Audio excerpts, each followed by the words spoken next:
실제로 겪었던 실화괴담들. 첫 번째 이야기. 90년대 부대에 나타났던 순직한 군인의 유령.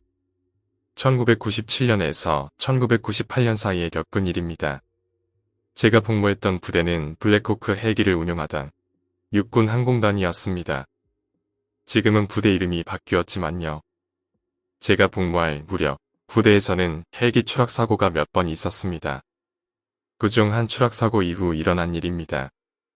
당시 기사나 사건 기록을 찾아보시면 실제 있었던 일이라는 것을 알 수 있을 겁니다.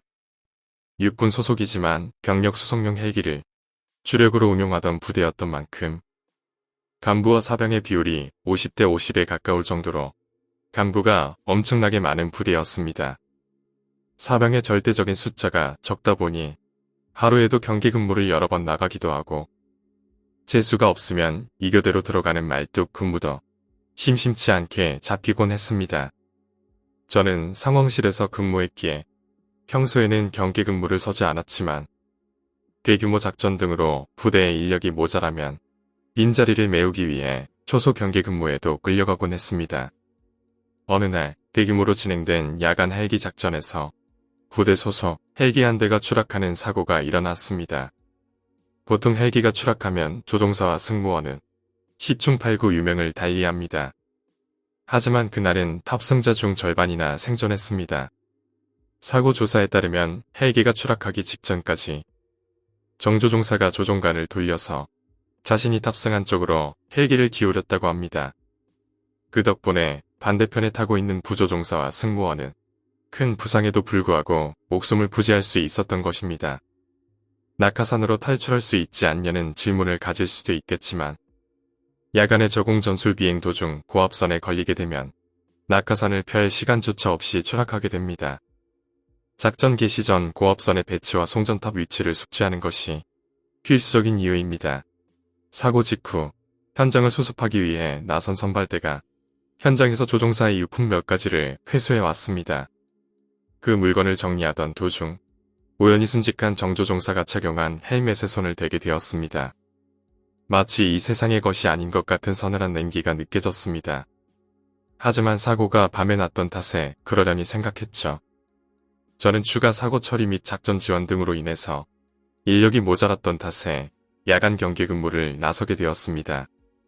그런데 근무 도중 희끄무레한 사람 같은 무언가가 초소 근처에서 얼쩡거리는 것이 보였습니다.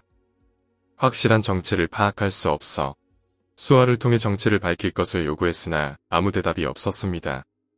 상황실에 보고를 하고 지시에 따라 후임병에게 초소를 지키도록 한 뒤 정체를 확인해 보기로 했습니다. 그런데 아무리 근접해도 그것과의 거리가 줄어들지를 않는 겁니다. 그 형상이 다리를 움직이는 느낌은 없었는데 제가 걷는 속도와 동일한 거리를 유지하며 멀어지고 있었습니다. 그렇게 약 1km 거리를 추격 아닌 추격을 하면서 따라가다가 연병장에 도착했습니다.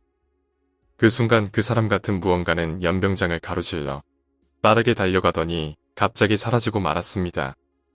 결국 제가 확인한 거라곤 그 무언가가 사라지기 직전 입고 있던 것이 부대 축구복이었다는 것과 등번호뿐이었습니다.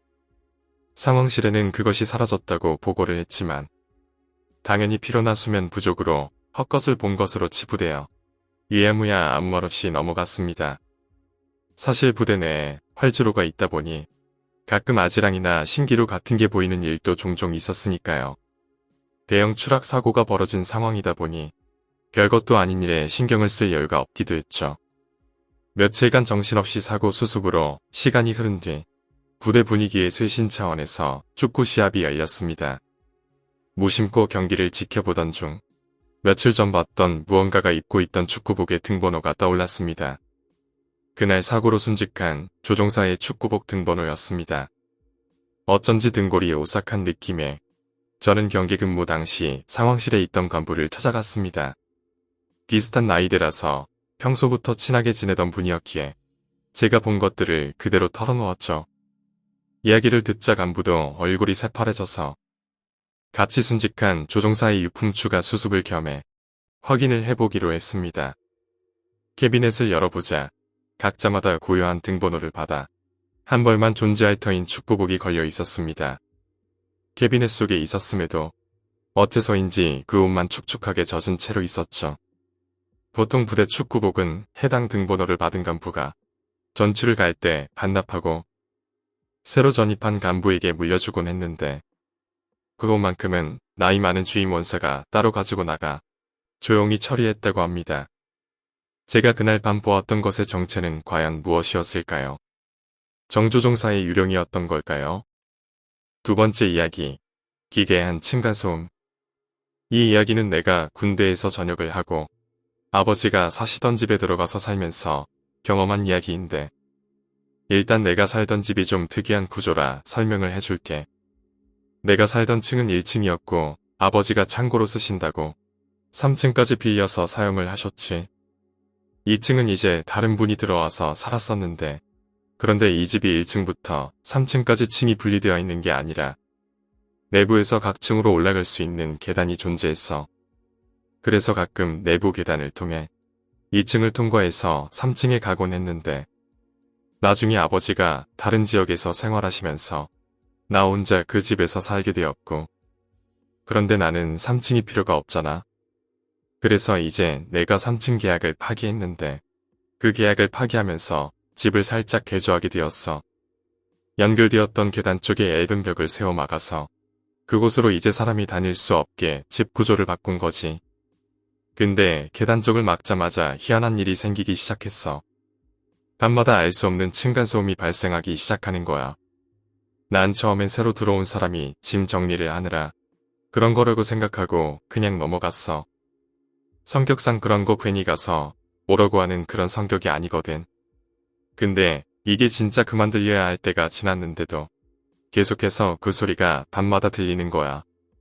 이게 느낌상 그 원래 있던 통로 쪽에서 나던 소리였는데 애들 2~3명이 뛰어다니는 소리라고 해야 하나. 진짜로 애들이 뛰어놀 때 나는 그런 소리가 계속 들리는 거야. 사실 집도 내가 계약한 게 아니었고 나는 또 주인만 알지. 위에 누가 사는지도 잘 몰랐었거든.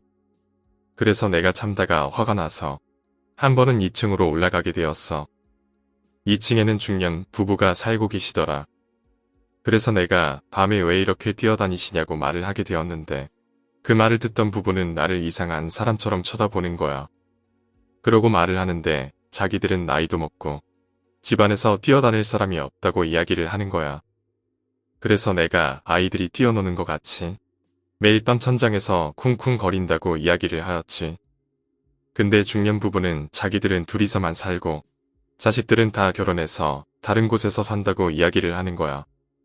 그 말을 듣고 나니깐 도대체 내가 매일 밤 듣고 있는 소리는 도대체 뭐라는 생각이 들면서 괜히 오싹함이 느껴지기 시작했어.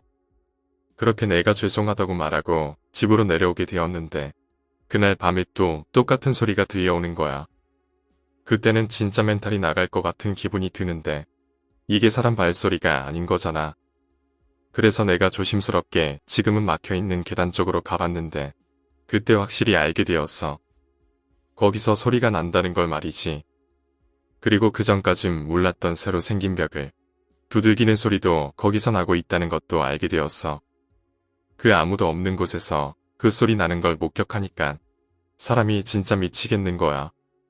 집 안에 있기는 무섭고 그래서 나는 집에 옥상으로 가서 혼자 담배를 피우고 있었는데 그때 뒤에서 웃음소리가 들려오는 거야.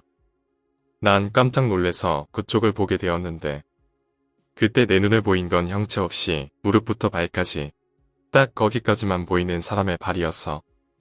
난 진짜 나이 먹고 처음으로 소리를 지르면서 집이고 뭐고 다른 데로 도망을 치게 되었어. 그 후로 난 너무 무서워서 그 집에 더 이상 살 수 없었고 다른 곳으로 이사를 하게 되었는데 원인이 무엇인지 아직도 모르겠어. 원래 있던 통로를 막아서 그런 걸까? 너희들은 내가 저런 걸 보게 된 이유가 뭐라고 생각하니? 오늘 이야기는 여기까지입니다. 오늘 이야기가 재미있으셨다면 구독과 좋아요, 댓글 부탁드립니다. 댓글은 저에게 큰 힘이 됩니다. 감사합니다.